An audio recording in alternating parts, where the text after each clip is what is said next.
Welcome to another episode of Home Sweet Home. My name is Rod McCall. And I'm Scott Nichols.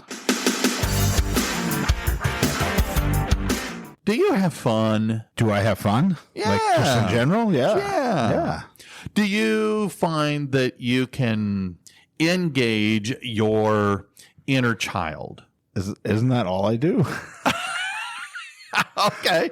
I feel like sometimes that's all I do. Right? Okay, fair point. Do you find that sometimes people around you can make you act a lot younger than your age? That they can transport you back to being, 17, 18 years old, doing kind of silly, crazy, oh my God, I can't believe I'm doing this kind of things?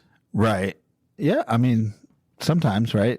You can run into people that are similar to you in a lot of ways. And, reminiscing is certainly a piece of that, right? Like okay. The song Glory Days, right? Like thinking about the glory days. Right? Because it's not just a song. Sure. Well, because I got thinking, and, I go back and I miss seeing everybody at school. Yeah. And I mean, you come by occasionally. I do. Not everybody's there. No. And because of just life, right. We had for a few years a fantastic work family. Yeah. And in that work family, I think what made it special was we could bring out the inner child in each other. I mean, for sure. And right. And so so it got me thinking, because you don't find that in all workplaces. No, although I will say that in just about every place that I've worked, I've had it for a time. Okay. It was quite the thing, the time period you're talking about. Yeah. It isn't quite the same. There's just less people to do that with. And part of it's just because, there's a lot of new people. Right. You haven't gotten to know each other yet, or the stars haven't aligned as far as when you have lunch or something like that. But there's, anytime you get an opportunity to get to know people, these kinds of things can come out. Sure. And so I've been at places long enough generally to know people well enough to really have some fun. And, much of that, as far as those friends that I really had fun with, I am still in contact with today, even if it was 20 years ago that I was having fun. Well, so here's what I wonder. Why can't we have it all the time? Why is work? Because we have to be adults. Okay. But here's the question I have for you. Can you be both an adult and be playful? Can you, because I look at the people that in the department now, since so many of us have gone, whether leaving for whatever reason, we are not all working together at the same building in the same department this year. And with these newer folks, why are they not as entertaining and playful? Is it because they can't be? Or is it because they're afraid of being playful, that by being a little bit engaging some of that inner childhood, it will influence how the bosses look at them? I don't think that's ever the scenario, right? Like, I think it has more to do with you play with the people who are on the playground at the time. And so if you're not in the proximity of those people, how do you know, right? They might be playful with, in their own way with other people. Okay. So it's just a matter of, who's around you at the time. Okay. I think. Well, right? I mean, I don't get to play with the people who aren't on the playground. Fair enough. But I also look at dress up days. Okay. At work, do you have dress up days? Now, being that you're in a school, of course, you do. But even when I've worked at different office facilities, they would try and do dress up days. Why won't you participate in a dress up day? If you don't participate, because I'm not wearing pajamas to work. Oh, I have. I know you have, and that's wonderful, right? That's very playful for you. That's just not my thing, right? Okay. I'm not going to do that. I'm going to be very excited when everybody else does that. Great. That's, you're having fun. And I like that. For me, that's just not a thing. Now, will I wear the ugly sweater? I did. Okay. Right. I even have ugly sweater shoes that I wear once a year. Yes, I know. I've seen them. So, I mean, I think that's very playful. Okay. But, there's just, so maybe there's some things I would do and some, I have boundaries. I have limits for me. Okay. I don't apply those limits to other people. Okay. That's up to you. Sure. But the fact is you do engage. And I'm thinking about the people that don't engage in any of that they try and be very serious. They don't want to laugh. They don't want to joke. They don't want to engage. And I wonder if some of this has to do because we are, as adults, we're taught we need to be serious. And that seriousness equals maturity. And if you aren't acting serious, you're not mature. If you act childish, you're immature, especially in the work environment. I mean, I've seen social media, and I'm not sure anybody's mature. Okay. But, okay. But I hear what you're saying. I guess I just don't know. I just don't know because I'm not around them all the time if they're not somewhat playful around somebody. Okay. Fair enough. But, and I'm not talking at home. I'm not talking in their, outside of work. I'm talking just, because here's the thing. When we can be playful in our adulthood lives, and where do we spend a large chunk of our adulthood lives? We spend it at work. Now, I think there's a fine line between being playful and being destructive. Sure. I mean, I spent 23 years working in schools, and I worked with some very serious people. I worked with some entertaining people. And I would imagine you've worked with a lot of the same kinds of folks. But I remember when I first moved from private school to public school, and none of these guys listen to our podcast, so I can share this. And what's funny is that a lot of these folks are now administrators. One of them was voted Texas Principal of the Year a few years ago. Wow. But we would send kids, because we were all worked, it was a freshman center for a couple of years. So we had a bunch of 14-year-old kids. And so we would send some of the kids just playing around, like on those days that don't really matter a whole lot. Like, I don't know what those days are. The day before Thanksgiving, the day before Christmas break, the day before spring break, I got to be serious all the time. Oh, yeah, whatever. There's no play. So, but they would send kids looking for the left-handed screwdriver or for the paper stretcher. And these kids would think it was serious. And, the teachers would play, in this, so they come to me and they go, McCall, hey, Mr. So-and-so or Coach so-and-so said you had the paper stretcher. Right. Well, I did. I had it earlier this morning, but I actually, during my plan period earlier today, I gave it to teacher Y. Right. And so go see them. And so kids would spend an entire class period going all over. It's a great lesson in inquiry, right? Like these days, you just Google the paper stretcher and they find out there's no such thing. Yes. So you're just messing with me. That is true. But these kids, it would take them a while to figure it out. But I think of... And when you say left-handed screwdriver, so everybody knows that I'm a Disney guy. Uh-huh. And I just saw it back in December when I was at Disney. Uh-huh. At the Disney Springs, they have a left-handed store. and my wife loves it because she's left-handed. Okay. Right. So we go there and we laugh at all the things. But there are some legitimate things, right? Like there's left-handed scissors. Oh, no, that is true. Yes, right? because of the way they're designed. There are left-handed things that work better in your left hand than they do in your right. Yes. But obviously a screwdriver, probably not one of those things, but no. But it's plausible. Right? It is so. And I think more plausible than a paper stretcher, but but yeah, I love the left-handed store. I think it's great. So, yeah, some is legit, but basically the idea is when we're, especially as adults, it's okay to redefine what we consider as play. Yeah. All right. Because playing isn't just games. It's a mindset. It's being curious. It's being open. It's experimentation.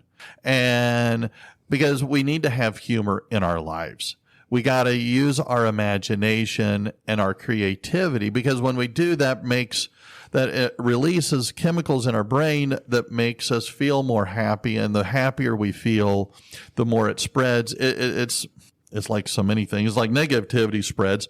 so can positivity. Right. And so, I don't know. I argue that it's not being immature. It is being emotionally flexible, and then that's actually emotional flexibility in action when you're being playful. Right. So I've read some books recently that actually talk about this. Okay. And there's one called Indistractable. Great book. And as a part of that, the author talks about playfulness being like variability, right? Okay. And so as educators, we know that there was a long time here where there was this drive to gamify. Okay. Right? You gamify education because kids get bored. And so if we gamify it, it becomes more interesting to them and they engage better with it. Why do they do that? It's because of variability, right? In games, you have variable outcomes. Mm-hmm. You have variable things that can happen in the game. And so you get more interested in the variability of it. And I think this is what happens, right? When we would sit down at lunch with people and the reminiscing or the jokes would come around and there was just a variableness to it that kept you engaged and interested and makes it memorable. And that variability is something that like your brain craves. You know, right? As you say that, again, some of the psychology behind this shows that when we as adults play more, we experience lower levels of stress. Right. So if we find variability in routine, if we can find a way to make it more fun, it just makes it more interesting. And that's the thing. And when we're happier, especially at work, then we do better at our job. Higher job satisfaction occurs. We have better relationships with the people that we work with. Right. Even if you engage and play with family members, a family that plays together stays together. Yeah. So my grandson loves this. His most favorite thing to do, whether we get together on Thanksgiving, Christmas, a weeknight, randomly during the year, he insists that we have game night. And that is He perfect. loves it every time. That's what he wants to do. And we're not talking video games, right? We're not talking having the TV on. We're talking sitting around a table, playing board games and the like, right? Yes. And he just loves it. He thrives on it. He thinks it's just a great time. And he's right. Right? Oh, amen. You get a lot of good interaction out of that. I had students that, my courses end because I have semester courses.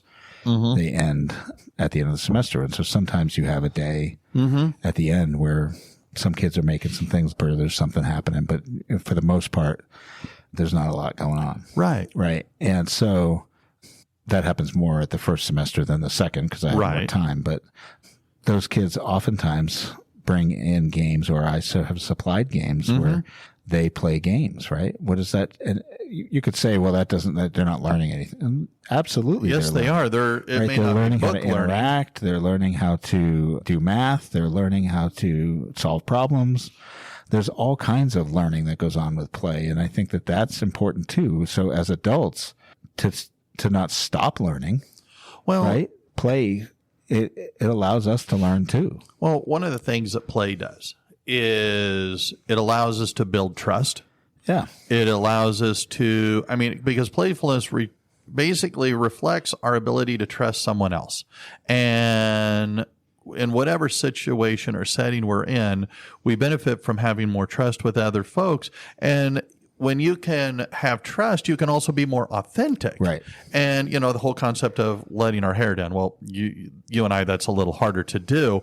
But it's because here's the other thing. It's also a form of mindfulness when we're playing, when we're letting our hair down, when we're relaxing, being able to show our true authentic self, because we can not overthink. We're just us. We're just having fun. We're goofing around. We're being, because it also, another psychological benefit is it shows that we are safe in this relationship, and it shows that we have true confidence to truly show who we are and be a little bit silly, but it also generates a sense of self-worth. And so it builds a camaraderie, right? It builds that community.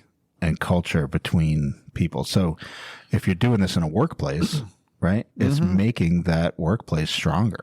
Exactly. So it's not a waste by any means. It's definitely making it stronger. And it's, you know, sometimes we think of it as being bad, but it's not. It's essential, right? It's one of the reasons that a lot of states have protected recess time for younger kids, right? Because it's important for them to go out and play and get some energy out, and it helps them learn how to interact and socialize and do all the, it's always a learning process. Well, I have to say, you know, a lot of times we get into this trap of, oh, I'm too old for this. Well, okay, depending on what we're talking about, but for the most part, no, you're not. All right.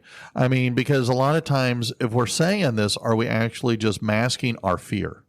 Are we afraid to be ourselves? Right.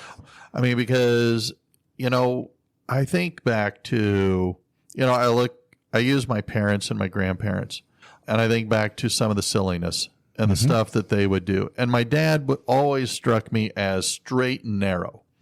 But when he would get around some of his work buddies or get around his pals, oh my Lord, you would see a side that it's kind of like, whoa, who is this? But my dad was a cut up guy. Yeah.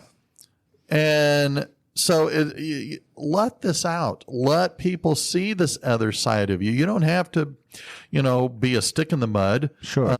But I don't know. It's real confidence comes essence in saying, I can enjoy this and still be competent. I think there's time and place for play, obviously, right? But yes, you know, it's not in every moment of your day in your life. But I think the times are more frequent than we think they are. So you don't have to completely take everything so harshly seriously that you get anxiety about all things all the time. And so I think that's important, that, you know, and it doesn't even have to be. I think that if you have intentional, like, let me ask you this. So if you, when you were in the workplaces of schools that you were in, and you experienced that kind of camaraderie play stuff that was going on. Yeah. A lot of that, I know, in the time period that you discussed earlier, took place at a lunchtime. And, you know, prior to that, or maybe even after that, I mean, did you prioritize your lunchtime to be in the lunchroom, or did you do things like work through your lunch? I prioritized to have my time with everybody else. Okay. Because, I mean, I know you did while we were having that time. Yeah. Right. And I would say that for me, like, I would oftentimes try to work through lunch, but when I came across that time period and those people and that fun, I changed my priority. Yes. To be in that room intentionally as much as I could. And it's, I mean, because when you can have this kind of play, for one, it reduces your stress level. Yeah. It reduces your anxiety level. Yeah. And it helps us remain kind of more calm. You know, because if we can laugh. Yeah. Oh my gosh, the endorphins that releases is amazing. It allows us to release some of that pent up tension. Exactly. It allows us to, for at least a period of time, not overthink stuff. And so again, the concept of being able to play, and again, play comes in many different ways. And You're right. There's a time and a place. But I keep thinking back to, you know, when we would have the dress up days, and like one of our friends, she dressed up, you know, had that blow up Stay Puft Marshmallow Man. Or the one time that our good buddy Dave dressed up as Buddy the Elf. Yeah. And the issue that he had with the pants. We don't want to talk about that. It was, but I think back to a lot of the fun stuff. I mean, when we would do the snack train, when we would do the potlucks, even the morning meetings that we would have when we would gather in you know, classrooms in the morning just to kind of BS.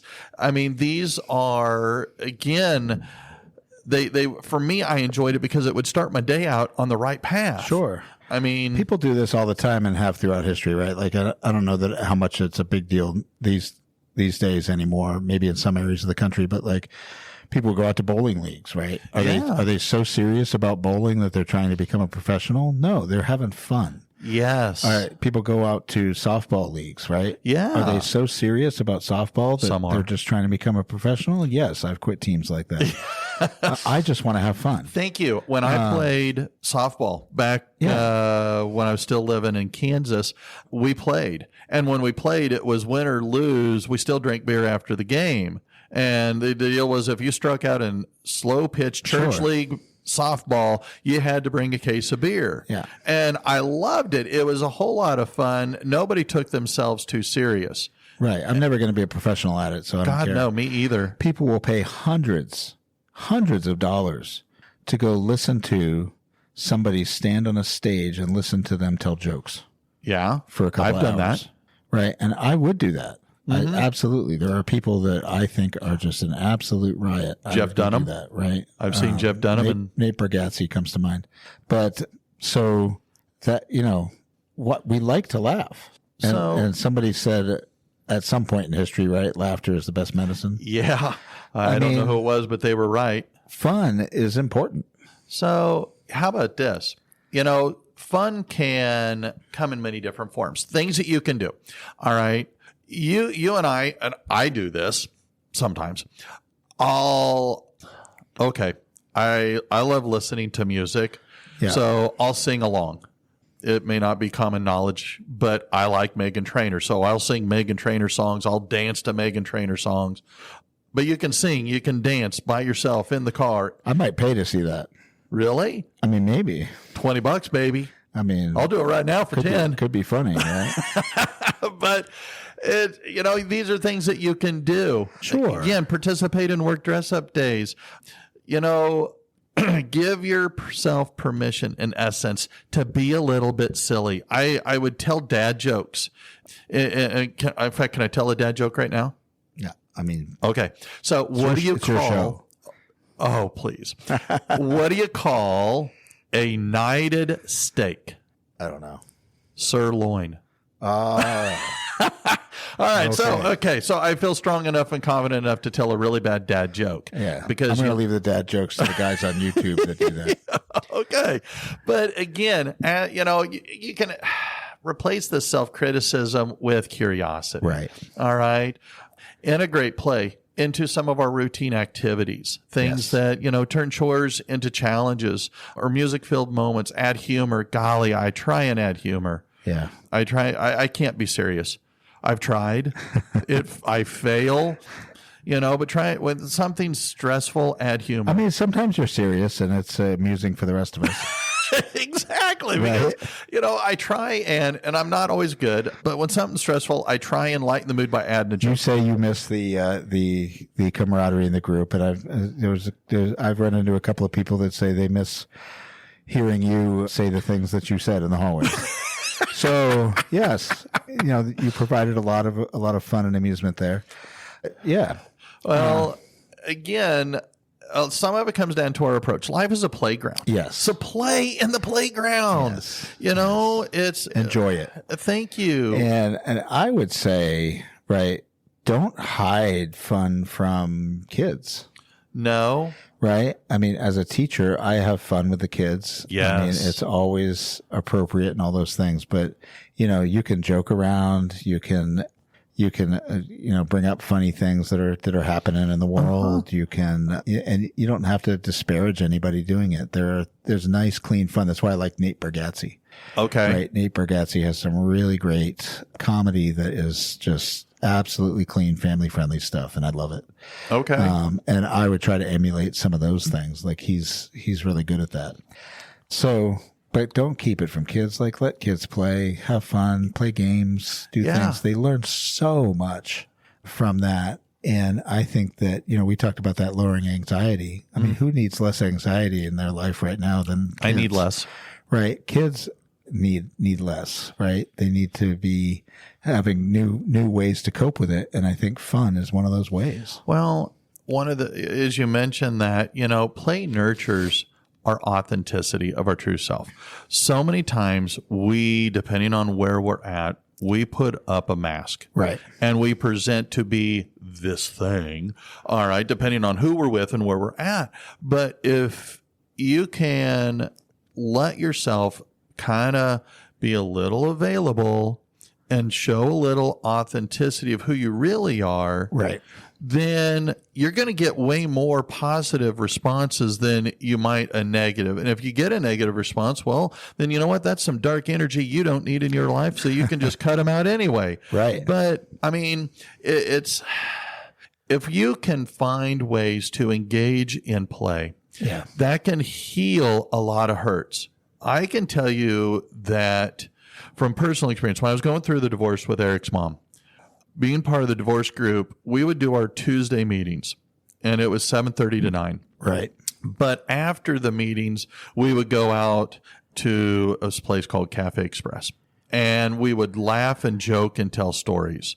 We would do activities, whether it was going to the movies, playing miniature golf. Yeah. We would go sing. We would go to Pete's Dueling Piano Bar. Right. We would do stuff that was fun and entertaining. You would laugh, and it made, these times that were horrible, that none of us wanted, but it made it bearable, and it made it so that we could heal and overcome all this nastiness by stepping forward.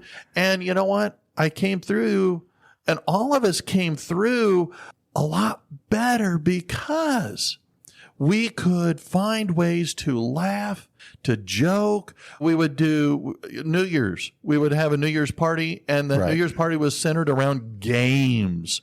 Yeah. Whether it was Pictionary or other stuff, White Trash Christmas Party. I mean, golly, that was hilarious.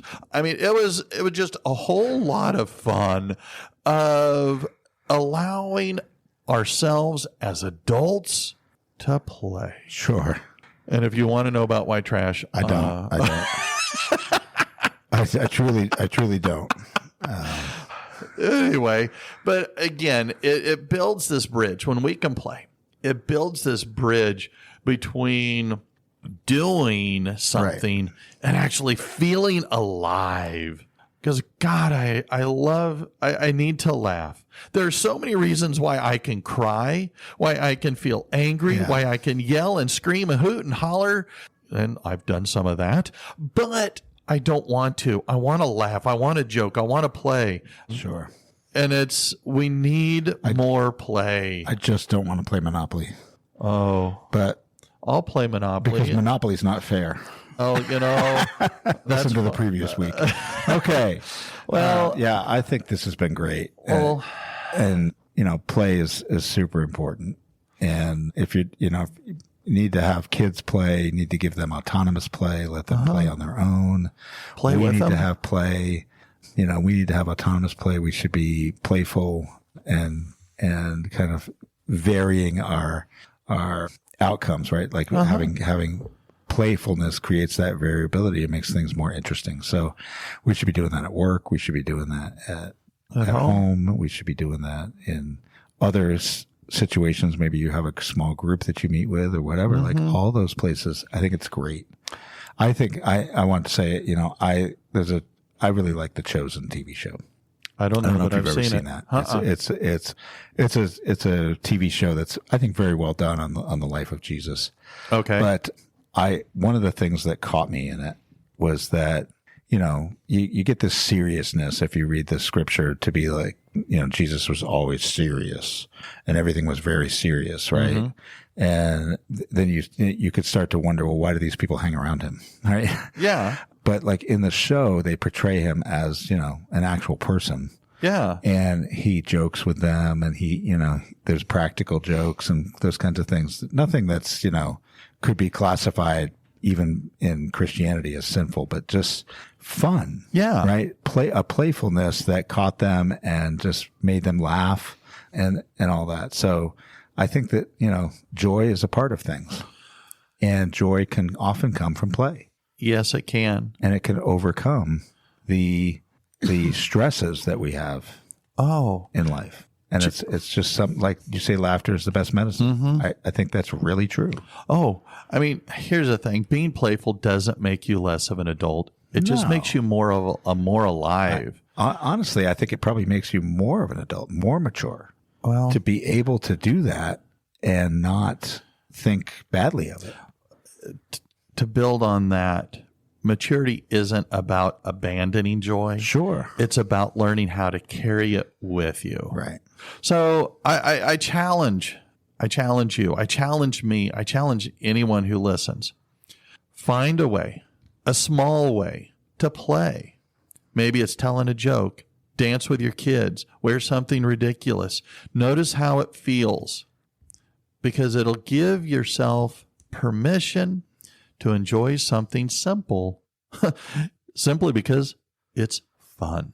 Excellent. Find a way to play this week. Amen. All right. Well, I am out here. Let's go play, baby. All right.